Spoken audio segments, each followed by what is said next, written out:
That movie sucked. I kind of liked it. Movie Night Crew Network. Not for the first time, an argument had broken out over breakfast at number 4 Privet Drive. Mr. Vernon Dursley had been woken in the early hours of the morning by a loud hooting noise from his nephew Harry's room.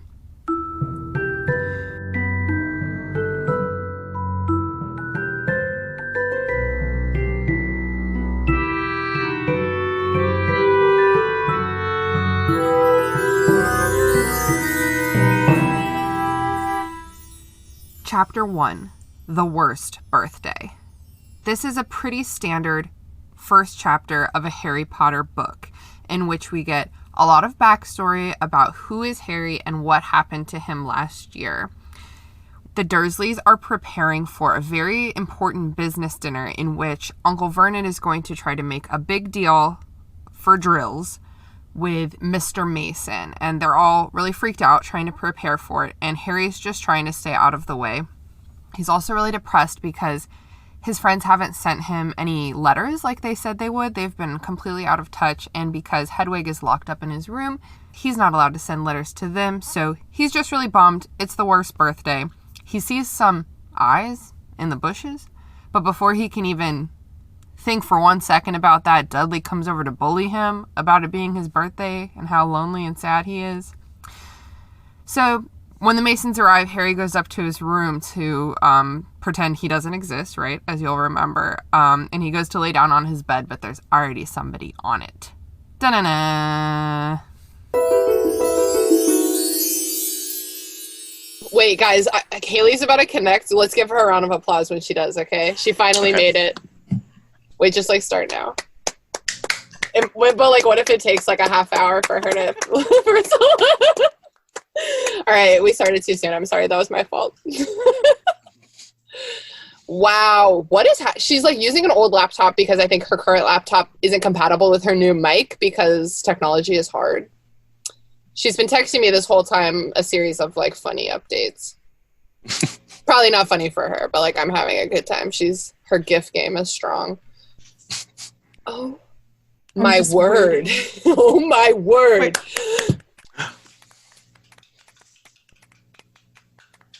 Can you guys see her? Is her camera working? Nope. Haley!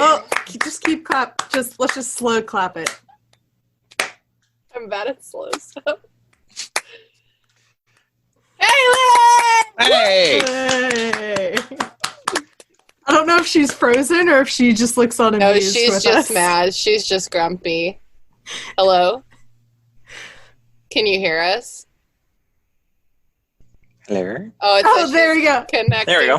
Wait, keep clapping. She didn't hear it before. I am so angry. Holy shit. Wow. Is it happening? Are we ready? I guess so. Ready whenever you are. Okay, great. Well, I'm never ready, so don't wait for me. Okay, Book not 2. Ready at all. Hello, hello, hello. We're here. Hi. Here we are. Hi. How has everyone's day been? Terrible. The long pause. As we've mentioned before, we record on Wednesdays, so almost never is anyone in a good mood when they come here. But we almost always leave in a good mood, and that's all that really matters. Hump day! Yeah, hump day. Oh, don't even.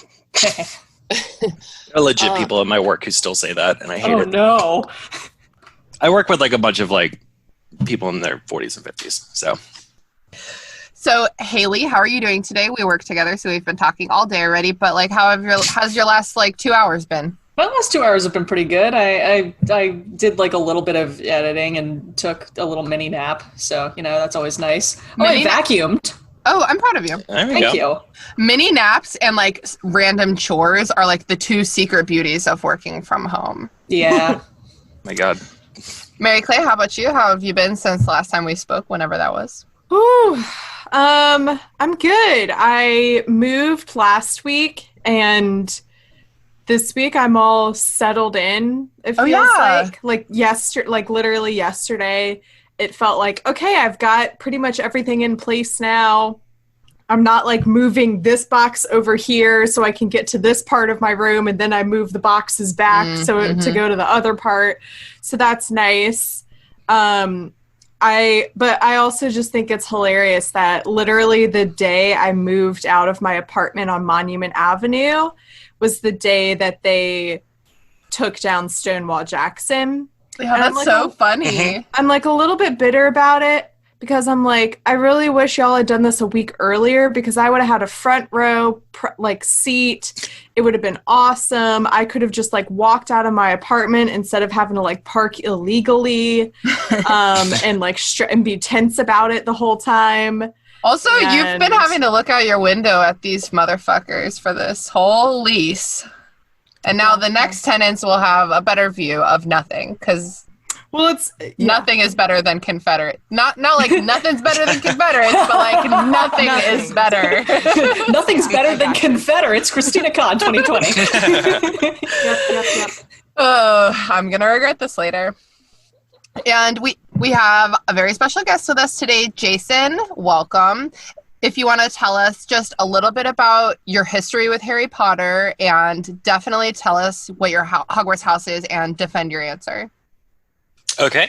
Well, Defend your personal being. defend something that a website Defend gave. who you are. Well, I am a Ravenclaw. That's definitely, it's what I've like always secretly wanted. And when I took the quiz, I was like really happy to get it because I was like, I don't want to be a Gryffindor, and I don't want to be a Slytherin that bad. And Hufflepuff, like, I mean, you know. What about Hufflepuff? Nothing. I mean, it's a lovely, lovely house. We got weed. That's true. That's how I lure people into the common room. We have weed and muffins. That's what I was wondering. Like, well, it was like probably like while listening to your podcast, I was like, do wizards know about weed? And do you They think gotta. Gandalf. I know that's a completely different fandom, but Gandalf. Some wizards know about weed. Okay. I feel like Dumbledore, at the very least, definitely knows Dumbledore about it. probably. Dumbledore was definitely high. He lived through the 60s. We all was know like- what's up. The majority of his career is Y'all, do not sleep on Professor Sprout, okay? You Ooh, know, actually, You're not wrong. She's the kind of mom where you find her weed before she finds yours. You know what I mean? Albus loved lemon drops, and that sounds like a strain of weed. Oh, yeah. Like, for sure. That sounds delicious. or an edible of some kind, maybe. Yes. Oh my god, a lemon drop edible. If you have lemon drop edibles, email us at restrictedsectionpod@gmail.com. No reason. We just want to know. You can send them to our P.O. Box at 50134 Richmond, Virginia. Don't you dare send those to some dead end, Mary Claire. That's going to be the best best day of that guy's life. Whoever's at P.O. Box 503, whatever. It's like, what is this? But as far as my history with Harry Potter goes, I didn't read the first book when it came out because I just didn't. Well, I tried reading the first chapter and I couldn't really get into it. And reading's not like my main source of media usually. So it didn't happen until I saw the first movie where I really started getting into it. And I was like, oh, this is what the hubbub's about. And you're like, reading the book will be worth it now that I've seen the movie. You're like, I know it ends kind of cool. Yeah, it's like, now I know, okay, now I know this is something cool. And then I just kind of jumped into the second book. Like, oh, thank God, this isn't just about this dude who works at a drill company, like, being boring all day. Seriously, like the first chapter, like I was like, what is this cat? What is this drill guy? What's happening? And then like I just kind of put it away because I was 9 and stupid. But then my life changed forever. And it really helped that, like, you know, the first 2 movies are super close to the book, you know. Yeah, so you could just like watch the movie and then read the second book and you didn't miss anything. Whereas by the time you get to book like 4 and 5, it's like a lot of things are missing now. You could not jump in at book 5. Can you imagine? That would just be so depressing. Well, I did jump into book 5 like completely spoiled because like I had a pen pal at the time, if you remember those, and that is cute. Very wholesome. Yeah, she like moved away to a new school, so we were like communicating, and I remember because my mom was really strict about summer reading and stuff like that. She says you can't get the new Harry Potter book until you finish your summer reading. So of course I didn't get it until September. Everyone else had already read it. And spoiler culture had not entered my existence yet because the internet wasn't really a thing. Yeah. And so she wrote me and said, like, so did you read The Order of the Phoenix? And like, if you did, wasn't that so sad about Sirius? What the Oh And I was like, but because like it was huge news at the time that like a character was going to die.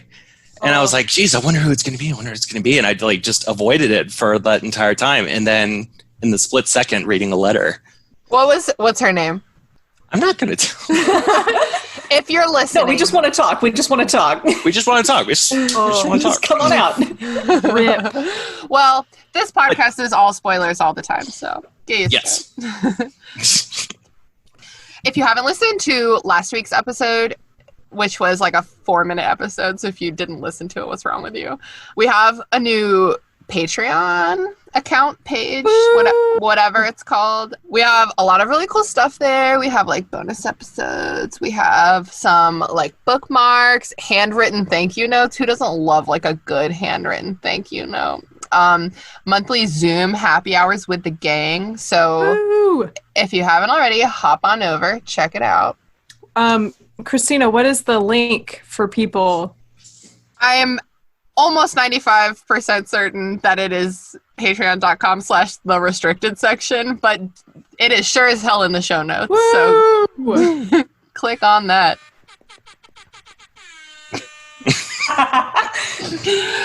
Wasn't very loud. Let me do that again. It's almost like we're in person. It's like you're really except there. You can't physically hit Mary Clay this time.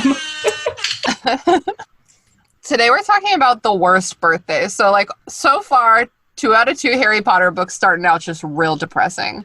I think it's a strong 7 out of 7 Harry Potter books started out really depressing because we're always at the Dursleys and it's usually Harry's birthday. It's usually a terrible experience. That's very true. Coincidentally, we are also starting, in my opinion, the worst book. Interesting. I'm glad you brought that up. But go ahead. I've always kind of like ranked number 2 pretty low, but every time I read through the whole series again, I end up enjoying it more than I think I'm going to. But like my instinct always remains the same. Yeah, I would definitely say that like, well, okay, so I should make it clear. I have not touched these books in like forever. So, and I didn't even finish the last one until I was like 20. But taking like, your damn time. You should see me reading The Hobbit. Like, it's been 2 months and I'm still not all the way through. He had to finish his summer reading first, Christina. I did. Ironically, though, I did have to read The Hobbit for summer reading one year, and I just watched the cartoon. Like the 70s cartoon. Yeah, Mary Clay, you got to add that to your list. Oh, it's on there. Don't you worry. The animated Lord of the Rings stuff is pretty special. So good. Anything I can cover to put off the Silmarillion. You're going to want those lemon drops for the cartoons. That's all I'm saying. You're going to want them lemon drops. I was legit going to like make a joke and be like, I'm so glad you guys like brought me on to discuss the Silmarillion, and I was going to bring out my copy of it that still has not been read. And Mary Clay, I told you I have an illustrated edition you can borrow if you need to. Yes, I will need that. I think I watched the movie recently, a few years ago. Or not a few years ago, oh my god. A few weeks ago. What is like, time? I mean, it's all meaningless. But yeah, because Harry Potter movies are kind of like that. I don't know what to watch. Do you want to just watch a Harry Potter movie kind of thing with me and my wife? Yeah, totally. When I black out, I usually come to watching Harry Potter. Perfect, transparent honesty. It's like, what am I doing? What is... Oh, this is fun. All right, cool. Yeah, I'm safe. But then it's like, yeah, I'm safe because I'm watching Harry Potter in my living room. Yeah. That literally happened after my wedding. I mean, like, I'm not ashamed to say, like, I got blacked out drunk at my wedding, and I came to eating pizza surrounded by my friends, like, watching Goblet of Fire, and I was like, this beautiful is great. moment. Yeah, this is great. But I remember it kind of being like, it sounds weird because, of course, it's a sequel, but it felt like the most sequel-y movie because, like, the first one obviously sets everything up, and then I always kind of thought, like, 3 is where things like really start picking up. It's where like the main arc starts. Yeah, so 2 is like kind of like almost kind of like a filler, sort of. But I mean, not to discredit it, because I do love every book objectively. The thing with 2 is that like it's the most self-contained mystery. Like the diary kind of comes back way the hell later, but like book 2 it's really just like that one thing. Like book 1, you've got like half the book is just getting to Hogwarts, and then you've got a mystery. With this, like the world's already established. You have like this first chapter is like the instant replay of like, let's just recap where we've been, what happened, where we are now, and go. Yeah. Previously then, on Harry Potter. Yeah, no, literally. And then like the whole rest of the book is just like this mystery with Harry trying to figure out what the fuck is going on in the school. Let's get into the chapter. As we previously mentioned, there sure is a hell of a lot of, in case you have been waiting for this book to come out for 2 years, this is what happened 2 years ago, which is not a great, that's like not super fun to read if you just finished reading it a month ago, which we did. So it starts with, so because this is the first chapter of the book, the little like intro I'm going to read is going to be like the first paragraph, you know? So I'm not going to like reread it now, but like, damn, it starts with an argument, just like right back into Muggle world, right back to the Dursleys' house. And it's like an argument broke out over breakfast. And it's like, damn, poor Harry. He hates arguing. And so it's like it starts right off with Uncle Vernon being mad about Hedwig and Harry feeling bad for Hedwig because Uncle Vernon's not letting Hedwig out of the cage. Hedwig's sad. Animal abuse. Animal abuse for sure. Her wings, she can't even stretch her wings all the way out. Can you imagine, like, not being able to, like, stretch when you need to? I need to stretch just I was like, wingspan! And downward dog. Unless you were driving, everyone do a stretch break. If you are driving, stretch only your left leg and no other part of your body. Mary Clay's like stretching her jaw. Oh no. I didn't mean to do that. That's a habit because I have TMJ and I'm supposed to do that. Yeah, wanna hear it? Oh, dang. Wait. Does TMJ just mean your jaw pops? No, I don't know. Oh, because like, do I have TMJ? Because like my jaw pops. Wait, fun story, just like, because this chapter is boring, I'm just going to take us all a little side story. When I was like 19 or 20, I was a lifeguard, and like both sides of my mouth have always clicked, you know, when you open your jaw, and I was swimming laps, and I got halfway through a lap, and I tried to come up for air, and my mouth wouldn't open, and one side of my mouth got stuck, and I could not open it any wider than maybe like an inch. So many blowjob jokes to my boyfriend at the time, just like so many. And I had to get like, what's it called? Like orthoscopic, whatever surgery when they put like a camera into your face and then they like fix it. Yeah. Why are you telling this absolutely horrific story? This is the least magical podcast ever. Dental surgery and whatnot. What happens next? So okay, we're like they're at breakfast. A full 3 We're at breakfast. There's egg in his mustache, and it's a great visual. It's a great visual. I love. We try not to talk too much about the movies, but like I like Uncle Vernon is like in my brain 100% that actor from the movies, and like whenever I picture him, I picture that actor whose name I'm so sorry I don't forget. I know Richard Griffiths, I believe. Way to go. Rest so in well peace. cast. Yeah. He was if I remember correctly, he was like one of the first Harry Potter actors to die. Mm-hmm, and this was like back in my like prime Tumblr days. Ooh, and so when he died, there was a while where it was like no posts on Sunday. Because that's like his famous line, no post on Sundays. What like a wonderful homage. Mm-hmm. Yeah. Yeah. Aww. I was thrown off a little bit by rereading this. I was like, black mustache? That's not right. But yeah. Well, because they're supposed to be fairly young. Just like as a reminder, Lily and James had Harry when they were like 20. And so they would be like 30, they would be in their early 30s at this time. And there's no way Petunia is, I mean, okay, like at most Petunia is like 40 at most. If they were 10 years apart, which I don't think is real, at most Uncle Vernon is 50, right? Like if she married 10 years older and was 10 years older than her sister. That was something I actually kind of wanted to bring up because I didn't read The Sorcerer's Stone like with you guys. So was there this many like fat jokes in the first book? Yes. It is literally just about the Dursleys. Like I don't think fat jokes are made about other fat characters. Like, but like, are there other fat characters? I also Slughorn, don't think so. maybe Slughorn, but like most of the jokes about Slughorn are about like his personality. Yeah, Also, the fat lady. Yeah, but they don't make jokes about her though.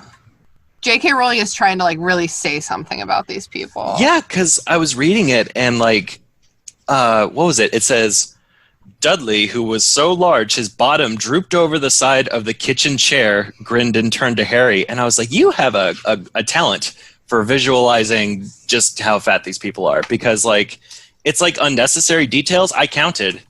And there are 11 fat jokes, like in 11 pages. Yeah, that's incredible. That's so crazy. I mean, it's worth noting that J.K. Rowling is a slender bitch, right?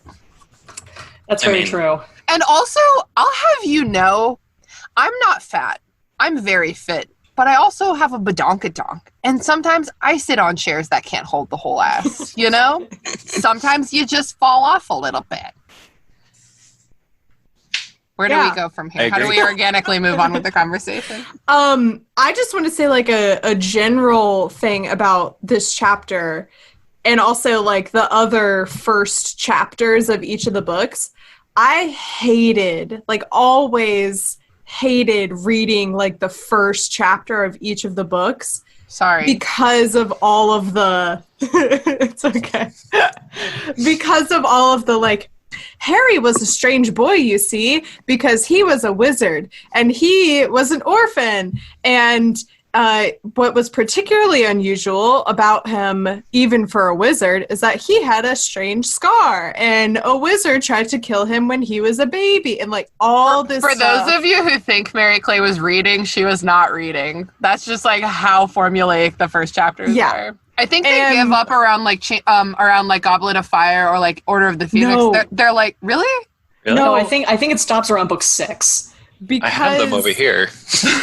I remember in the 5th one, it opens with Harry lying outside the Dursleys' living window, and he's in the bushes. And I remember it talking about his jet black hair and his lightning bolt scar. And I'm like, we know who this boy is now. Okay? Yeah, that's true. We're 5, but like I can understand doing it in the second book because maybe there was a 12-year-old who went to the school library and this is what was on the shelf and they just picked it up and maybe hadn't even read Sorcerer's Stone yet. So like me. Yeah, a 12-year-old boy. So like I can understand doing it in the first like 1 or 2 or 3, but like she does it and it's so annoying because I'm like, just get to the story. Like I want to skip this first chapter and go to the next one that starts off with, you know, something happening. Like, things happening. And give me the pillowcase elf on a bed, please. Yes. It's like book 7, like, you may never have met him before, but here's Harry Potter. He doesn't like, go to lady, school. He's been through a lot of trauma. Some shit's about to go down. Yeah. Joanne, I'm on the 7th book. I'm aware. Yeah. And I've been in this. We call her that bitch now, or JK if you must. There you She go. must not be named. We are no longer team JK. Did you guys see that she recently like signed a letter about like I did. public And that one shame and like how dare you infringe upon my free speech? I didn't read that letter. I feel really conflicted about it because I on some level I do think this idea of like cancel culture can be really toxic because in some respects it doesn't allow people to like make actual change and be like, yeah, I did all those dumb things when I was 20, but now I've, made changes and I've learned and grown as a person. So Listen to our J.K. Rowling is canceled episode for more on that. So in some respects, like, I do think, cancel culture is something that, like, quote unquote should be canceled. There are exceptions. How dare you cancel culture? Obviously there are exceptions for people who are just vile pieces of trash, such as if you're just JKR. if you're just doubling down constantly. Yeah. Well, that's just spoiler alert if you haven't listened to that episode. As Haley so beautifully said, I'm going to say it less beautifully than Haley said it. When and if J.K. Rowling wants to listen and learn, we're here. But until then, what are you doing? And just for those who haven't read it, the letter it's only 2 paragraphs long, but it's it sounds exactly like skilled writers trying to gaslight people. And here's the thing. This letter that she signed, first of all, Margaret Atwood signed it too. Does anyone know what that's about? Because I couldn't find it when I was researching it. Someone let me know, why the fuck Margaret Atwood is, worried about this right now.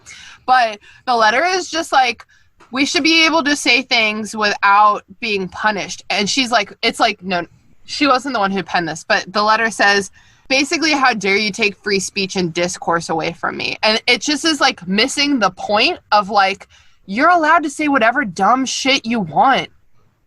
But I have the freedom to react however I want to. And when you say that people that are important to me aren't valid because of their gender identity, I have the right of the freedom of speech to say, fuck you! Pretty much. It's a weird hill she's decided to die on. What? Exactly! She seems really stubborn about it. So, wow, we're still at breakfast. We've been recording for an hour. Okay. So, page 2. Someone tells Harry, we're literally on page 2. I know, right? Someone tells Harry to pass something and he says, you've forgotten the magic word, which it's just such a normal thing to say, right? Magic to him in that context just absolutely carried no meaning. It's such a shitty 12-year-old thing to say too. Yeah. And they said that to him a million times. Yeah. What's the magic word? Well, but maybe they haven't because they've always been terrified of magic. Well, so he's probably heard it on TV. Oh, yeah. Or honestly, if I was 12 years old and I was at Hogwarts and we were at the Great Hall and Ron Weasley was pass the blood pudding or whatever British people say, I would be what's the magic word? Everything is magic because we're at Hogwarts. The magic There's word one in every class that does that. It's me. The jokester. There's a good jokester and then there's a grown jokester. And this is why no one hangs out with the Hufflepuffs, because they all fucking do that. Dad joke house. They make jokes. So Uncle Vernon loses his goddamn mind. They all lose it. Yeah, his fell out of their chairs. His dialogue is in all caps, and no, I almost never, as an editor, permit all caps in my books, and especially on page 2, just starting out real strong. But he's bellowing. He's thundering. I was just gonna say he thundered. And. Do you think they take that super literally, the whole "we can't say magic" ever? I mean, apparently. I know, how could you ever talk about Magic Johnson? I don't know if that's really high up on their priority. It was the 90s. I don't know. Poor Dudley never gets to go to the Magic Kingdom. Aw. He has to go to Universal Studios Harry Potter World. The Wizarding World. They're oh no, this place was supposed to not have magic. Well, it doesn't have it in the name. Pork and bacon and whatnot. I think it's probably oh my god, what? Oh, do you ever just have a thought that just completely dies in your mouth and you're all the time. Where was I even going with this? Wait, I had a really good Magic, the Dursleys, the Dursleys, Harry and Potter, don't say the word. Universal. Oh, okay, Bacon. wait, I got it. It's not that great, but I'm gonna say it anyway. So I think for them, the magic word is kind of for example, I have some weird paranoias. For example, when I'm planning an important outdoor event like a wedding or a book festival, simply do not look at or talk about the weather. because this thing has to happen no matter what the weather is. So, like, as soon as you start drawing attention to it, the weather gods are going to come and beat your ass. I feel the same way about traffic. The second you're like, weird, there's a lot less traffic today than I thought there would be. The traffic gods, they hear you and they send traffic, right? Oh no, so that I think that's like a universal thing, because like there was a time a couple of years ago where I like fucked up my finger, and my roommate took me to the emergency room, which thankfully was like right around the corner, and I was like, oh, we're gonna have to wait for like an hour. No, we came in and there was like no one there, so they're leading me back to like a bed, and I was like, huh, there's nobody here, and the nurses all turned around as one and were like, shh. Exactly. Yeah. So I think they're like, as soon as we like say magic, then magic like hears us and it will come here, basically. Which ironically is pretty superstitious given how much they hate magic. You're right. But it's like they know magic exists, but they just don't talk about it, or they just deny it. You know. I just feel like I would want to know as much as possible to protect myself if I was that scared. But all right. Well, Harry could probably like help clean, because like they said, like, you know, Aunt Petunia has to do the chores, so stay out of her way. And I was like, he could probably help with magic if you're just like a little nice to him. But apparently they can't practice magic outside of school. They would never eat off a plate that had been cleaned magically. They're missing out. They're missing out. So then we get into some like nice backstory. It's like it's not like subtle. It's like, well, now that he's been screamed at, let us tell you a little bit about why they're screaming. It's because he's a wizard boy, and he's a very special wizard boy. In fact, he's the most famous wizard boy of all, etc. We do get this like actually useful paragraph of like, here's what's awaiting us at Hogwarts. Like this is the fun stuff at Hogwarts, in contrast to how much Privet Drive sucks, and then we just keep on going with the Harry stuff. Also, I remember, and like I guess it's like our American mindset or whatever, but like I remember reading this for the first time and thinking this was weird, and I still thought it was weird how it mentions, because the Dursleys locked all of his school things in the cupboard under the stairs. Harry, it says, what did the Dursleys care if Harry lost his place in the house Quidditch team because he hadn't practiced all summer? And then this was the thing that got me. What was it to the Dursleys if Harry went back to school without any of his homework done? And I was like, homework? Who gives, aside from summer reading, which Jason always did. I always did it like super, like never last minute. Yeah. I didn't watch a cartoon and then just write about it. Side note, there was one time where I literally waited until the day before like we were going to have our like summer reading test in 12th grade to read one of the books. Like I waited 4 solid months to read this book, and I was like, I don't know what happened in it, but I'm going to fresh in your memory. God or whatever. But yeah, I remember thinking like, that's so weird that like Hogwarts, maybe that's like a British thing, or maybe it's more like a private school, I think kind of a thing. But I'm pretty sure I had summer homework. Yeah. What? Yeah, I had summer homework. I mean, maybe not when I was 12, but definitely by the end of high school, I had summer homework. I had to like have a paper done by the end of the summer on What? both. There was usually like an essay. Yeah. Yeah. Okay, well, Wow, we should have all gone to Mary Clay's high school. Apparently. did y'all not go to public school? Oh, What? I went to like a Harry. I said Harry, but I was trying to say Haley. Haley and I went to schools in the same school system, but you later went to a different school. So I started off, I spent most of my education in public schools, but like halfway through high school, I did switch to a private school that was like, it was for hippies, and we had pet pigs, and like the students were involved in like organizing what classes we were going to take, and we called all our teachers by their first names, and it was super dope. But even then, like they would usually give us like, not hard summer homework, but there was usually like a thing. I think I usually had like a packet, like a thicky packet. No, we always were, if we were given a packet, it was something that was like, hey kids, if you want to stay on top of things this summer, you can do this packet with science stuff in it. Why and would then you no do one that? ever did it. Exactly. Why would you give an optional packet? Exactly. No one ever did the packet. Yeah. I went into private school until I was in 9th grade, so Christian private school, by the way. Ooh. So, this stuff solid. was... So you just had Bible Forbidden. study and Bible study. You know, like coming out of all that time, I still don't know that much about Jesus, which is probably for the best. Probably for the best. Have you ever come across that, like, oh my God, Haley, help me out, the, like, Hogwarts School of, like, Prayer and, like... Hogwarts School of Prayer and Miracles. Prayer and Miracles, there you go. So is Isn't it like some Christian mom. Some evangelical like cult mom didn't want her kids. Remember, like growing up, like how everyone had like at least one hyper Christian friend whose hyper Christian parents wouldn't let them read Harry Potter. Jason's like, I am that friend.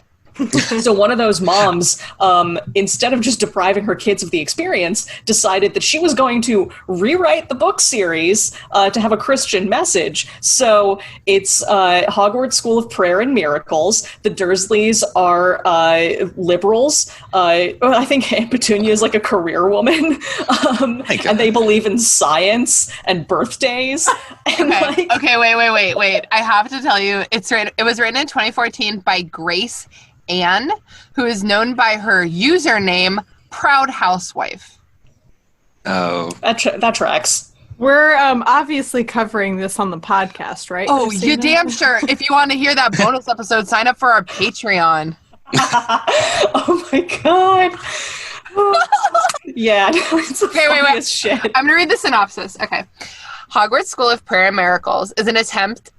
That's what the synopsis is. It's an attempt. At rewriting. An attempt at rewriting the Harry Potter books from an American evangelical Christian standpoint, written in 2014 by Grace Anne, also known by her username Proud Housewife. In this version of the story, Harry, an orphan, is raised by his non-Christian aunt and uncle, or rather the babysitters they hired to look after him while they both worked, until one day when he is found by a Christian missionary named Hagrid. After Harry prays the sinner's prayer and rejects evolutionism and birthdays, he is whisked off to Hogwarts School of Prayer and Miracles to learn how to be a Christian. Well, yeah, it's short enough that I'm going to finish reading it. At Hogwarts, the students are divided up into 4 sorting hats, each of which believes differently about the Bible. The greatest threat to Hogwarts is Voldemort, who has been plotting with Congress to destroy freedom of religion. Oh my God! Wait, does this take place in America, maybe? Yeah. Oh my God. Dude. Can we even make it British and magical? Like, Just, come on. At least call it Parliament. Don't think too hard about it. Don't think too hard about it. Well, that makes 2 of us. Due to the very over-the-top writing, it has been long suspected to be a parody. The last chapter may be read as a confirmation of this, but it is open to interpretation. The author claims to have ended the fanfic after 14 chapters because her husband felt her writing was, quote, not good for their family, unquote, and has never confirmed the suspicions on the story being a parody. So you're sure as hell we're going to be investigating that. That synopsis was from tvtropes.org, which is incidentally one of my favorite websites. Can't be a housewife and an author at the same time. There's no time. You gotta be looking after the kids while pumping out more kids. When you said pumping, I was just like, well, she has the kids, so it's obviously like breast pumping. So much pumping with children. So yeah, it's not quite as infamous as My Immortal, but it's up there. Which we also will be covering on our Patreon. It's definitely. like the 2 ends of the spectrum of like terrible fan fiction. Yeah. Which may or may not be a parody. And Hogwarts like when, School of Christianity Prayer and Miracles. Jesus. Prayer and Miracles. Wait, oh my God. And like, just to clarify, like, to me, a science geared person with no religious affiliation, miracles and magic are the same thing. Oh yeah. Just saying. Jesus was a wizard. Oh, for sure. That's a fanfic, right? 100%. That's gotta be. What if Jesus really needed? That was pretty good. Thank you. All right, well, okay. Page 3 of the chapter. Page 3. Okay. So all his shit's locked away, and he's worried about school, and Harry looked nothing like the rest of his family. He goes outside to sulk. Wait. Yeah, I skipped ahead. No, he's sitting on the bench. He's sitting on the bench and he's thinking his thoughts. Well, before that, they talk about how this year they didn't even bother with his birthday. Like, they just completely... Oh, yeah, no, they are still at breakfast. Sorry. Yeah. It says, like, Of course, his hopes hadn't been high. They'd never given him a real present, let alone a cake. But to ignore it completely, and like I was just like, you're so like that's just the saddest thing I've ever. I mean, the first 2 books are obviously like the saddest birthdays in the world. He's just like so desperate for some kind of affection because he hasn't gotten any word from his like friends, and like even Dudley's like being the worst, and they're just like completely ignored. But what I'm saying is just like even an acknowledgement he would have taken. Like he would have taken an acknowledgement that it was his birthday. Yeah. But they don't even give him that because they're so focused about this dinner party. Yeah, this deal is more important than fucking Harry's birthday. That's for damn With sure. what's his name's the Masons. Which honestly, I think Harry gets the better end of this deal. Wait. Let's get there because I completely agree. Right? He gets to skip dinner. That's amazing. Yeah. Oh my god, yeah. Incredible. Okay, wait. Let's get there though. So then, at that moment, Uncle Vernon brings Harry back to the present. He's been daydreaming about the fact that he's a wizard for like 2 pages here. You're a wizard, Harry. He's telling himself. He's like, wow, my last birthday was so much better than this birthday because I learned I was a wizard on my last birthday and somebody brought me a cake. So it's like into a pig. Oh yeah, what a great present! Oh my god, somebody come turn him into a pig again. Eternal loyalty to Hagrid for that alone. I thought it was funny because like they're of course they have to describe the Dursleys all over again. So they said Dudley was blonde, pink, and porky. And I wrote a little heh and a swirly tail next to that. No, I turn up pink in photos sometimes, and I'm just like, get rid of that. Just it's only sunny like 6 days of the year in Britain. So yeah, that's very true. Yep. So we go into this like to me it feels really classic, but maybe that's just because like this whole book feels really classic. This scene of the Dursleys rehearsing their roles at dinner. And I just like, I was reading this out loud to Sean because that's how we do most of our reading these days. And by we, I mean me. It's just, he doesn't like reading, but like I really like talking. So like, there we go. Like all of Dudley's lines, I just kept imagining Patrick Star from that episode of SpongeBob where he was like, may I take your coat, sir? Or is it hat? May I take your hat? Oh my god, Jason, that was really good. Good job, yeah, I've been practicing Dudley. for 14 years. Oh, perfect. Oh, I just love You it. mean like a weenie? And it's You mean like a weenie? It's so, yes, like a weenie. And it's just like so stupid. It's the way that they dote over this child. It's like, Dudley, like we've rehearsed this 100 times, like what are you gonna say? And he's like, I'm gonna ask for their hat. And she's like, oh my god, he's the perfect son. And it's like, anyone could do that. Like this is not 3 times Petunia cries in this chapter because Dudley is just so perfect. Yeah. In her eyes. Yeah, the thing that like made me puke is when they're like, oh, and after dinner we'll retire to the living room or whatever. And Dudley, what do you say? Mr. I don't remember what their name. Mr. Mason, we have to write an essay about a personal hero for school. I'm going to write it about you. Oh, I wrote a giant barf next to that line because me and my wife, like both, I read it to her too, and we just like both violently groaned. That was like And meanwhile, Harry is giving the classic line. And Harry, what will you be doing? I'll be in my bedroom, being totally quiet and pretending I don't exist. Which, like, that's all you could hope for in this moment. Like, I was like, that's what I did most of my teenage years when, like, my parents had friends over. I just, like, hid in the room and pretended I wasn't home. Yeah. It's like, I don't want to talk to you. Yeah, don't make me be party to this. The worst is when... So my mom she's in a book club with like one group of friends, and then she and another group of friends for like their entire lives they did this thing called supper club, where just like once a month they like have like a dinner night at someone's house as like a way to and like they do, it's been like my entire life, and like the worst nights of my childhood is when supper club was hosted at our house, because I just hid in my bedroom, but eventually I would have to come downstairs for dinner.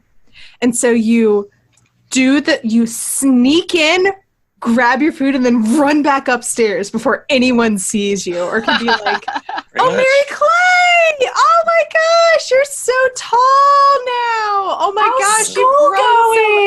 Exactly. So, like... Last time I saw you, you were this big. Exactly. So... And the other part is, Mom, if you're listening to this, which I hope you're not listening to it, Please. is that, like, I don't know any of these people's names. Like, I know their names, but I could not match the names to the faces. So I always felt bad, like, walking in and like, my mom would be like, oh, can you, like, take this to Leslie? And I'd be like, which one's Leslie? I don't know who Leslie is. If you like names, you're going to love the Silmarillion. Oh my God. Mary Clay, if it makes you feel any better, that's me at family reunions. Yeah. My mom has to give me primers every time we go to visit my relatives. Like, Which one's this? So Uncle How's this Bill's person the one, related with the one with the white hair, and like she has to give me like physical descriptions because otherwise I'm not going to remember anybody. That reminds me of a beloved episode of Bob's Burgers where it's Tammy's bat mitzvah, and she has her event planner with like a clipboard cheat sheet of her extended family members. Also, What I need. I want us to get off the dinner party conversation, but like just in contrast, when I was a child, I was always like so desperate to be included in everything that I would like insert myself into adult parties that my parents would host like constantly, and they would have to get me to like, please fuck off because like we're trying to get drunk and stuff. My dad always did poker. My mom did bunco. They were always entertaining. We had like a really big house because we had like a rich phase when I was like a kid, and I was always trying to get in there. Let me see, what are the grown-ups doing? And now I know it's super boring, so stupid, but I wanted to know. So my perfect little gentleman sniffed Petunia. So then Harry slumped on a garden bench singing happy birthday to himself again. First of all, like we have all been there. Maybe not like on our birthday, but like that's just like, like you're just like, I guess I'll just fucking sit here. Maybe we haven't all been here. Christina, do you mean an average Tuesday for me? Hashtag Slytherin. You know, benches outdoors always look like purely decorative until you are truly in the depths of despair, and then you're like, oh my God, thank God this is here. Yes, green, sunshine, birds, something. And then he sings happy birthday to himself for the second year in a row, right? Because he did it last year, too. He did something similar. Just like the Mars rover. Oh, don't fucking remind me of the Mars rover, actually, man. I do want to clear up a common misconception, which is that the Curiosity rover sings happy birthday to himself every year. It was just the first year that he was on Mars. It's not every year. So it's not as sad. The second birthday. Pretty damn sad. The second birthday is never as fun as the first one. Yeah. So once you've been on Mars for a year, like you've been there for all the years. You've seen it once, you've seen it all. Exactly. All the rocks. Was it like a Mars year or like an Earth year? That's a good question. Well, I guess technically, a year is 365 days, and we're talking souls, right? Once we get onto Mars. Right. Yeah. Well, I read science fiction. I read The Martian. I was going to say. I'm assuming it would have been an American year. American year? Wow, over there in Australia, it is still 1750. Like, what are they? What are you talking about? We are in the 1750s, and the rest of the world is in fucking 3027. We measure our years in Fahrenheit. I'm so 3008. You're so 2008. All our measurements are measure of Trump's feet. That's a real foot. This is tiny, tiny feet, which is actually like 10 inches or something like that, probably. Oh my God. Does he wear the same shoe as me? Just kidding. I wear a women's 10. Cute. It's not That's cute. adorable. It's very big. I'm a big girl. For those who have never looked at me on Facebook or whatever, I'm a big girl. It's okay, as am I. Yeah, big bitch on deck. What? Big bitch on deck. My best friend is 6 feet also, and we roll. I thought you said something else. Well, sometimes I thought you said something else too. Sometimes big bitches on dick, but when we roll into a party, we say big bitches on deck. Emily, I know you don't listen to this podcast, but I love you. And you want to know what's annoying is that I'm not really even that tall. apparently the average height of the American woman is 5'6". I am 5'8". But I would say, compared to the amount of women that I am taller than, which is a lot, and the average American woman height has to be like 5'4" now. This is my conspiracy theory. I just want to interject and say, American woman! I've become acquainted with the dating apps, shall we say. Oh. And one of my special talents is being able to spot a short boy just from his profile. Oh my god. Yep. Okay, so Harry's sitting on the bench. My husband Harry's dating a tall guy. He's an inch shorter than me. I need to get it out there. I'm not a height elitist. He's an inch shorter than me.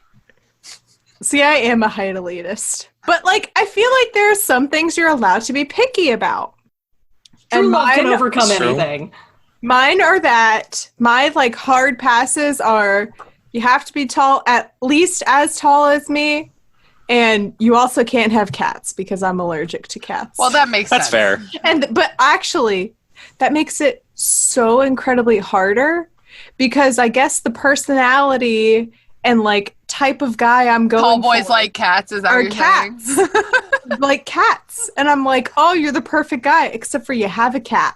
So I can't ever come over to your apartment or even touch you because I feel like everyone in Richmond has a cat. Even if they want to or not. It's in their house. Oh, I'm allergic to cats and I want a cat. I want a cute little black cat. I told you my trick. I don't know what you're If it's any consolation, my wife's allergic to him too, and we still have one. That's my trick. Get over it. That's my trick. If you just get a cat when you're allergic, you do get over it. That is therapy. That's what I did. See, I've tried doing exposure therapy where I'm like, oh, it's a cat. I'm gonna go just love all over it, and then I break out in hives. Oh, like that. Oh, that's rough. Yeah, that's rough. Okay, so Harry's sitting on the bench. He's singing happy birthday to himself. Guys, this chapter is so boring. I'm really glad that all these side tangents are coming really organically to us. Okay. He's sitting on the bench. He's singing to himself. It's just so sad. And then he is just wondering where his friends are, right? Because none of his friends have ghosted him. They ghosted him, which is more interesting now that he knows there's ghosts. And the ghosts are stealing all his letters. That's what ghosting means in the wizarding world. But also, I have a lot of empathy for him because I think I'm as blusteringly confident as it gets. I will barrel headfirst into any situation. But I think we have all been in a situation that is relatively new where you think it's going a certain way, but then something happens and you're maybe I had it wrong all along, right? It's just he thought that he had new friends in this beautiful new world, but he's spending this whole summer. It says he was wondering if he imagined it, but he's definitely wondering maybe these aren't even really his friends. Oh, I've been there. It says he'd almost be glad of a sight of his arch enemy, Draco Malfoy, just to be sure it hadn't all been a dream. Aww. And I was like, Harry, you have an owl in your room right now? You have books downstairs, a magic broom, and you're your kind of parents hate magic. I think it happened. Also, I still think that Draco and Harry are in love, and I'm going to be looking for evidence of that through this whole reading. I'm looking forward to it. Wait. I did recently watch Half-Blood Prince, and I was like, that's hot, yo. No, book 6, it is very much obsessive. It's he's not paying attention to me. Okay. Therefore, he's up to something. He's up to something dark. Pretty much, yeah. When Harry walks into that bathroom after Draco, either they're going to fight or they're going to fuck. Okay? And it went the way it went, and I'm sorry about it. Could have just pushed him up against the wall, bro. That entire book is just teenage angst, the book, or Teenage Angst the movie. It comes a lot. It comes up a lot more in the movie. Have y'all seen the person who re-edited the Half-Blood Prince trailer to be a rom-com? Yes. No. I need to look for that. Oh yeah, I'll send it to y'all. No, post it in the Facebook group. Yeah, I'll do that. We'll post it in the Facebook group. Hey, if you're not in the Facebook group, join us. It's called the Restricted Section Detention Crew because if you go into the restricted section, you get detention. You know how it goes. Yeah, it's just us sharing memes. It's great. Share memes with us. But after... Go ahead. Sorry. I was trying to get us back on topic. I'm sorry. Wow, we need you now more than ever. That's so sweet of you to get us back on topic. I'm just a fan, and I just like it when you talk about your books. He's like, I came here for the books. Okay, I don't want your bullshit.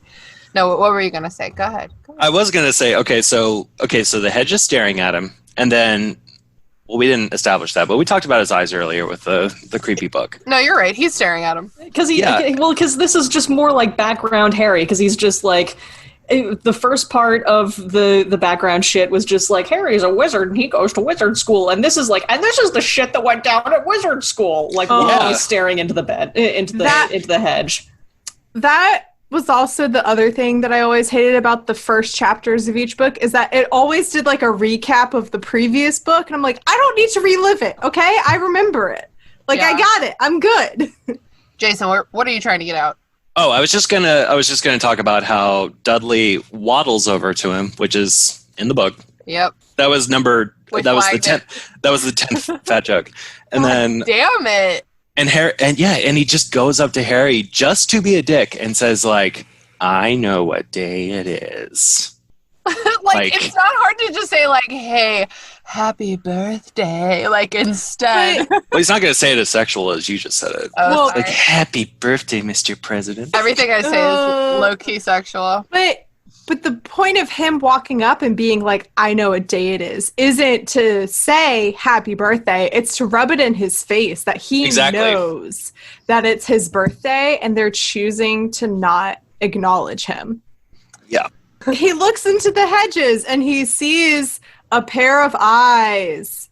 And in the illustrated edition, there's an eyeball on each page of a 2-page spread. Yeah, it's very cool. It's very like almost like puckish, right? Like an impish type of like aesthetic.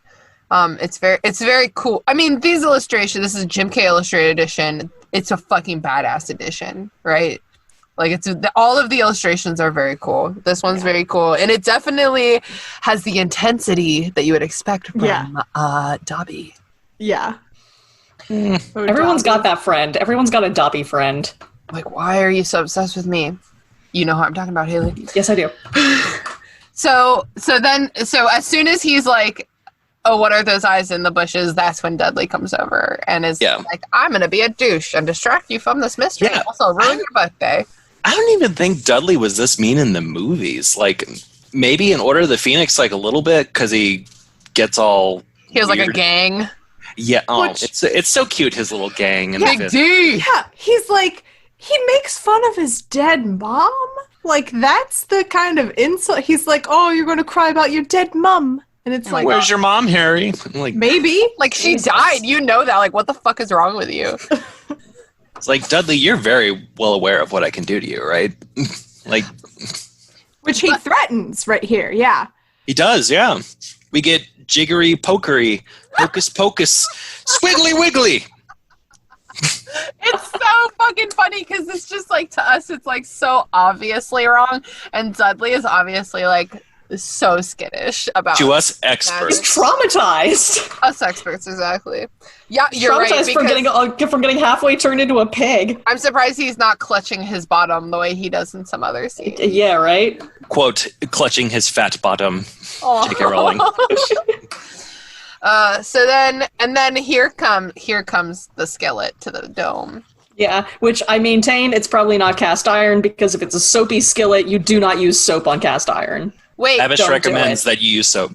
I was going to say, I disagree. I use soap on my cast iron. I do not. You rinse it off immediately before it has a chance to I rinse it. I just don't use soap.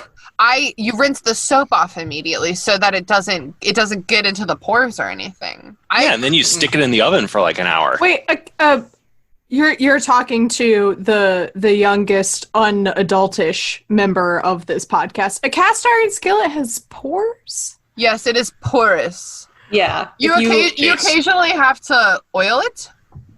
What do they call it? Like seasoning it, right? Yeah, it's seasoning. So, like, in order for cast iron to, like, not be... This is very interesting for everybody, I'm sure. But in order for cast iron to, like, be basically non-stick naturally, like, you, like, oil it and then stick it in the oven for, like, on really high heat for a while. And it gives it that nice, like, glossy black sheen. And if you use soap on it, excessively at least, like, it strips that away and you get, like, that gray, dry, like, that everything sticks to. Like, you want to take, like, really particular care of your cast iron. Like, never ever put it in the dishwasher. Pro tip for us listeners. Does Petunia season her? She's a housewife, so, like, she's a homemaker. Oh my god, I'm so sorry. She's professional housewife writing her Christian fanfiction. Oh my god, Petunia would. Plot twist. She would. I don't know, like, even religion might be, like, too magical for the Dursleys, because, like, they're so walked on water. What? There's so middle class Britain where it's like the church that they staunchly don't go to is Church of England, which is like the diet Catholicism. Like, it's Catholicism that gives even less of a fuck than Catholicism. It's Catholicism that you can, like, you know, have, like, divorce your wife like 8 times and try to get it, a la Henry VIII. Unrelated. My brief understanding of. Oh, you got her started. You got her started on Henry VIII. Unrelated to everything, Henry VIII is the most misunderstood character in all of British history. Do not at me. I will fight you. He had no. She has a prepared rant. She has a whole thing. I have a prepared rant. This podcast needs meat, so go ahead. Maybe I'll do a bonus episode about Henry VIII because I have a lot of feeling. It's just like Henry VIII. Yeah, you know. Harry Potter's. So after the fake magic words, Petunia. The cast iron skillet. That's right. That's how we got here. She hits him with a cast iron skillet, but she misses. She misses. She misses. Yeah. Thank God. And puts him to work for the whole day. Like, why did you ever, like, let him fuck off? Like, he should, like, no offense to Harry, but, like, he should have been cleaning. Because normally they definitely would have put him to work, but, like, now that he can do magic and they don't know that he's not allowed to, they've probably been giving him a free pass all summer, but, like, now he's threatened Dudley, so the gloves are off. Which is also a super smart thing of Harry to do, that he does not let the Dursleys know that he's not allowed to use magic. Yeah, that was a smart move on his part. No, but like he said, like, it stopped becoming fun because his friends stopped writing to him, and he doubted, like, magic even existed after that point. Probably at the beginning of the summer, it almost felt like he had, like, this secret, but, like, by now it's just like it's like this toy isn't fun anymore, you know? He's like, you can't even play with it outside of school, and I always wonder, because they say, like, he has homework and stuff like that, but they say underage wizards aren't allowed to use magic outside of school. Can someone clarify? Because I think it's just, like, book homework. Oh, okay. Yeah, like whenever he's doing homework over the summer, like, in later books, it's always, like, at night, and he's always writing essays and shit. Do you guys remember, I think it's the beginning of the Prisoner of Azkaban movie where he's aggressively trying to perform the Lumos spell? Yes. So fucking stupid. There's no goddamn need for that. Anyway, that's why why are you just learning that?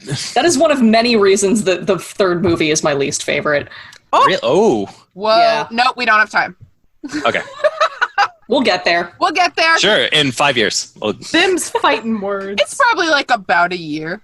So he gets sent up to his room because the Masons get there, and he goes to lay on his bed, but the trouble is there's already somebody on it. End of chapter. Bam. Yep. Who is it? He's also given dinner that's literally just like bread and cheese, like a Dickensian orphan. Yeah. I was gonna say like a fucking hobbit. Or like an American school child with lunch debt. Ayo! Hey. Wow. That's literally what they do if you don't know. If you're like over your school debt and you're in 3rd grade, they'll give you a cheese sandwich. Or if you go to the Fire Festival. I know that, like, the UK is not the same thing as the rest of Europe, but, like, I've had some very dope meals in various parts of Europe that are just bread and cheese. Just saying. No, cheese sandwiches are actually a thing in Britain. Like when I went to, I have a friend whose grandparents live in like a little village in England, and like I went to visit, and she tried to make me eat a cheese sandwich, and I do not like cheese, and I was like, I'm not doing this. But this really just does sound like a couple pieces of bread and a slice of cheese, which is what an American cheese sandwich is. In Britain, it's like you've got like pickled onions and shit on it, which somehow makes it more appetizing, apparently. It does. No, it does. I love a pickled onion. Nom, nom, nom, nom. Dude, shut the fuck up. Like, some stereotypes are true, and the one about British food is one of them. I'll eat anything that's pickled. Pickled Brussels sprouts? Pickled, pickled radishes. Pickled peppers. Pickled jalapenos. These are all in my fridge right now. Pickled cucumbers? Have you tried those? You mean pickles? What? Why do you like Never heard of something like that. Why do they get to be called pickles, but like a pickled jalapeno is still a jalapeno? I don't fucking know, man. I don't know the secrets of the universe. Don't get mad at me. The cucumber had to have been the first thing that was pickled. And it's Because like, they had so many this of is them. a pickle. And then it's they like, it's the realized that you can pickle other things. The first person who like grew a cucumber plant was like, "Oh fuck, this thing just keeps making them. Put them in jars." Oh god, there's so many. Oh shit. My friends don't want any more cucumbers. What am I supposed to do? that's gonna be me in 1 month with my fucking zucchini plant. Just give me a zook. Give me a zook when you got him. I'm working on it. Any last thoughts or feelings about this incredibly enthralling chapter that we definitely talked about for the majority of this episode? Does anyone know off the top of their head what a sugared violet is? I think it's a candied flowers are a thing, I think. Yeah, candied flower, yeah. But like, are they like? I mean, like, keeping in mind that this is the '90s, is it like an actual literal sugared flower, or is it a candy that is based on like what once would have been an actual literal sugared flower? I can imagine, because I can imagine like candied flowers being on like the Great British Baking Show. I was gonna say, yep. I think it's a real flower. But the 90s were like 30 years ago, so who knows what British based on like cuisine was like. Based on a cursory Google search, it seems like it was a real flower. Haley, that does remind me though, I forgot to mention how it's on the next page too, the illustration, but like the cake that Petunia makes, and in the movie too, I remember that looks like a great cake. I want to eat that cake. That looks delicious. Isn't it more of like a trifle or a pudding? Maybe I don't care. Well, because they use the term pudding, but like in Britain, like pudding just means dessert. Oh, this so I don't know if it's this like one's a cake. It's like a meringue. That looks like a cake. Yeah. Like a meringue. You were talking to a former chubby child. I don't care if it's a pudding, a cake, a meringue. I just want the recipe. I just want the recipe. I will take no advice from Petunia Dursley on anything except for food. Like, if she has a recipe book, I will read it. You gonna turn up like the fucking like Dudley dude? You're not wrong. You're not wrong. I'm a fat bitch. And just to clarify, if you're actually fat, like, we love fat bitches. Yeah. Yeah. I would consider myself at times to be a fat bitch. This is a statement of solidarity. I was like, can I say fat bitches? And like, it'd be okay. And even hearing myself saying it, I was like, I probably shouldn't have said that. It sounded like a foreign. Leave that out of the podcast, you. It's okay, you can use it. Okay, great. That's consent. Everyone, that's consent. So, anyone else? Any thoughts or feelings? It's cool if you don't have any, because nothing happened. I mean, this is like the first 2 minutes of the movie. Like, really. You know, we'll bring you on for a more exciting chapter later in the book. I mean, I will give it credit. It did, like, perfectly encapsulate brief, like, in such a brief 11 pages with, like, size 16 font, what the last 3 months have been like for Harry. So, you know, the opening chapter serves a purpose. It's a little bit slice of life for some context for his magical experience to like compare it to the Muggle experience. And I think as a kid, I really liked these chapters because it's kind of like the roller coaster ticking up right before you like start before the roller coaster. And then you get a fucking flying car and spoilers, but Yeah. Oh, spoilers all the time. I'm stoked. I love the Fort. The Fort Anglia is like my favorite subplot. The way it continues to come back throughout the books, the way it has like a spirit of its own. Like I love the Fort Anglia. It's my favorite character. Have you guys ever seen like the like not fan theory, but like just fan speculation of like, can you imagine what would have happened at the Battle of Hogwarts if instead of like Harry's final battle with Voldemort, the Fort Anglia had just like come out of the woods and just fucking creamed him? Oh my god. It's the cavalry. oh my god. Harry Potter, come to No, it's like when it's like when Voldemort's doing his super awkward like hugging Draco. Oh my god, the Draco hug is like the worst, best thing. Oh, that would ruin all hugs for me for the rest Wasn't of my it? life. I think I heard somewhere that was improv or something. Which explains why Tom That's- Felton was like, "Oi." I feel like Ralph Fiennes is the kind of dude who's like, I'm going to make you uncomfortable on purpose now, like every once in a while. Yeah. It's like, ugh. All right, well, let's move on to our very exciting segment called Plugs. Haley, would you like to go first? In fact, I insist. Actually, yes. Oh, she's doing a show and tell. One sec, sorry. I'm like bound by my headphones. The old ball and chain. So I've been, in quarantine trying to like force myself to do creative things. If you are a writer or would like to be a writer and are trying to get ideas off the ground, need like just fucking exercises, prompt shit, information on literally how books work. I was forced to buy this for college. It's called Naming the World, and it's ideas from like published like famous authors of just general like, here's an exercise for writing like character development. Here's an exercise for developing like how to write dialogue. Like it's just a comprehensive thing of literally just writing exercises from the actual experts. Cool. And it's legitimately really useful. So yeah, Naming the World and other exercises for the creative writer. Awesome. Thought you had me there, didn't you, Christina? Ha! You're usually unprepared, but you're impressed. I'm impressed. You're prepared. Thank you. As always, you can listen to my podcast, That's What I'm Talking About, every Tuesday, wherever you get podcasts. I'm ramping up right now, and I'm like officially halfway through Return of the King. It's very exciting, and I'm imagining roughly 2 chapters they're going to be destroying the ring.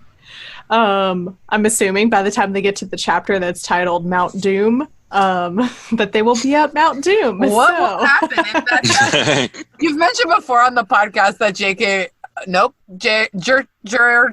into Tolkien. Like just like spoils everything with his chapter names. It's like horrible. the Pyre of Denethor, right?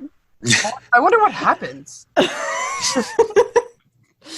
Yeah, so you can catch that wherever you get podcasts. And then I'm going to let Christina plug what I think we both want to plug. I'm going to let you plug it, don't worry. Thank you. And I'm going to plug, it's a Ryan Murphy miniseries on Netflix. It's called Hollywood. It has my homeboy Darren Criss in it. And I watched it thinking it was going to be just like any other Ryan Murphy thing, where it was going to be like really dark and gritty, and there was going to be like a bunch of blood and sex and people dying and what. No, it's actually delightful. It takes place in like 1940s, 50s Hollywood, and it's basically about the like main plot kicks up when the head of a movie studio goes into like a coma, and his wife takes over, and it's about like what happens with this movie studio when women and gay people and black people try and get this movie off the ground that's like very groundbreaking for the time. And it's like really wonderful and wholesome. There's like Aww. It's like a perfect picture of like intersectionality, because there's like gay black people, there's interracial relationships, there's like women being amazing leaders, and it's like really great, and I really, really wish that like I hadn't finished it because it's so good. So wow, what an endorsement. Yeah. Jason, your turn. Well, mine won't sound as good. You got this. You got this. All right. Well, I did mention earlier that I was semi-rereading The Hobbit because I technically never finished it when I was a kid. But it's a good read. I don't know if you've heard of it. No clue. Or you could just watch 9 hours of the Hobbit movies. No, don't. Whatever is less painful. Watch the cartoon. Don't watch the live seriously, action. watch the cartoon. God damn. I would say though we did watch the recent adaptation of Emma. Oh. And it was actually like I've never been like I knew nothing about Jane Austen. And it's kind of like my wife and I have like a neat little thing going on where like my middle school years were Tolkien. Like that's what I did. I read Tolkien stuff all the time. And she read Jane Austen. And it's kind of funny how we both have the similar experiences while watching the movies where like we only kind of know what's going on. And like the dialogue can sometimes like you have to like maybe listen to it twice in order to understand what that person was actually trying to say. Mm-hmm. But the director, Autumn de Wilde, it's actually her first theatrical movie, and because I do photography and stuff like that, her main interest was photography and doing things for like music videos and everything like that. So the setup of all the shots and the use of color in the recent Emma movie is really nice. And I felt like a dum-dum like 2 weeks later when my wife brought up, that was just Clueless, right? Oh yeah, I kind of forgot about that. And I was like, But yeah, I would really recommend the new movie with Anya Taylor-Joy and oh god, no one else is famous in it, but also Bill Hamilton. Nighy's in it, right? Sorry, what? Bill Nighy's in it, right? I only recognized one other guy. Was it the old dude who's in Harry Potter 2? Is he in Harry Potter 2? Well, I'm just trying. He was in Shaun of the Dead, and I think he was in a couple. That's Bill Nighy. Yeah, that's Bill Nighy. Okay, sure. Yeah, he's in it, and he's actually not Bill Nye. Bill Nighy. Bill Nighy, the actor, guy. And also, I don't know. Hamilton's on Disney Plus and Avatar's on Netflix. This is like the best time to be at home. Yeah, that's for damn sure. So I have a photography-related Instagram because I just gave up on taking pictures of myself. So, and it's a film photography sort of thing where I shoot exclusively on film and I fail like a lot. But it is called Pictures of Jay, Jay, on Instagram. So it's public, so follow me if you want. And as you mentioned, you almost never post pictures of yourself. It's almost always of beautiful scenery and your beautiful wife. Pretty much. If you want to see what my wife looks like. And also pictures of bees and statues. Hell yeah. And my Instagram account is the way to go. I've always said that you can tell when a photograph of someone was taken by someone who loves them. And I think that's like really true looking at your Instagram. You take really lovely pictures of your wife. Oh, thank you. I do love her. Good. And I'm sure she loves all the beautiful pictures. I know when I hand Sean my phone and I'm like, take a selfie, he's like, well, first of all, I'm an idiot. It's not a selfie because I handed him the phone. But he's like, I guess I'll take this picture. And he like points the phone in the wrong direction and starts like jamming the buttons. Like, did you get my shoes in the picture? No. Rookie mistake. Get it. Yeah, he doesn't.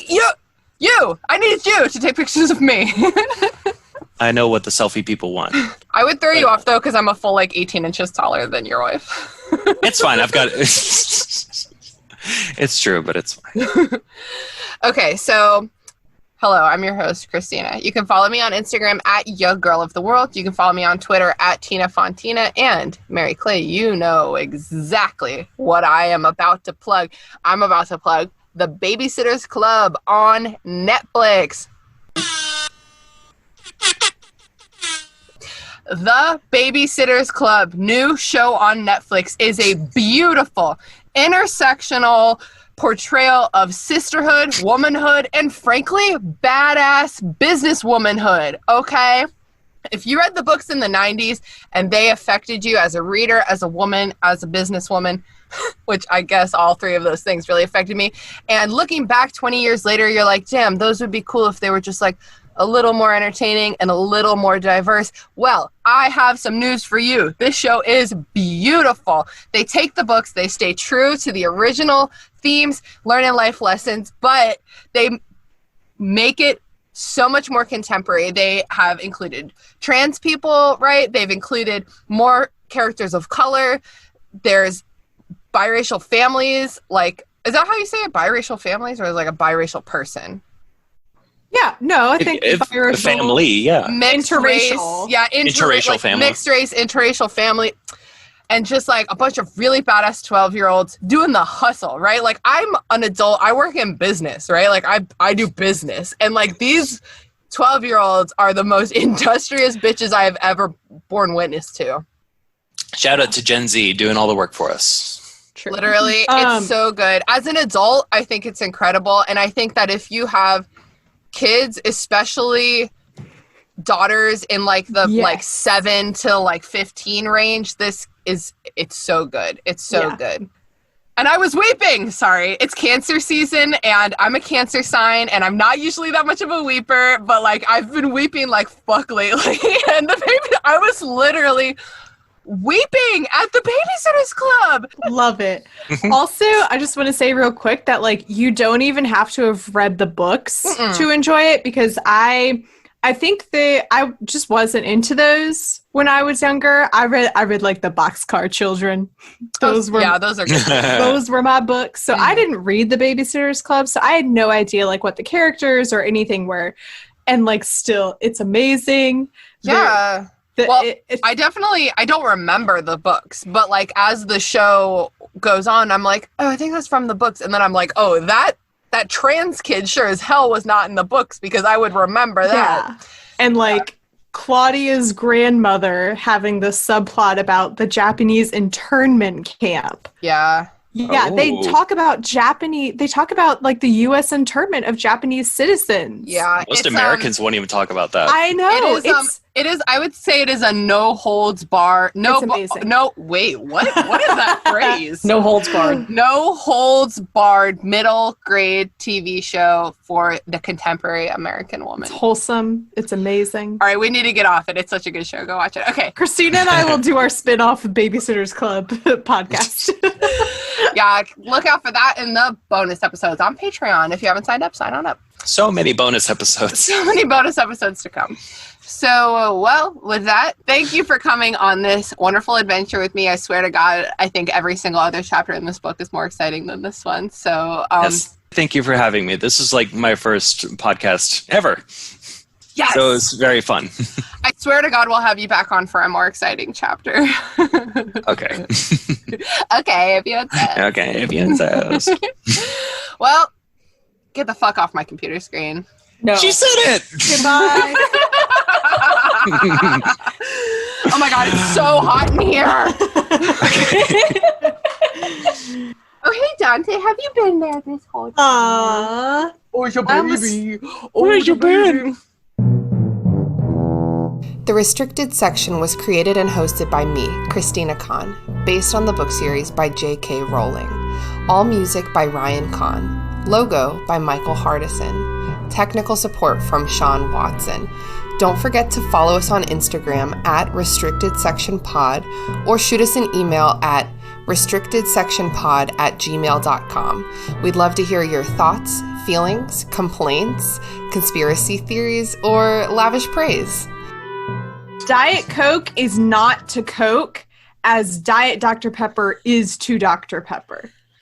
That movie sucked. I kind of liked it. Movie Night Crew Network.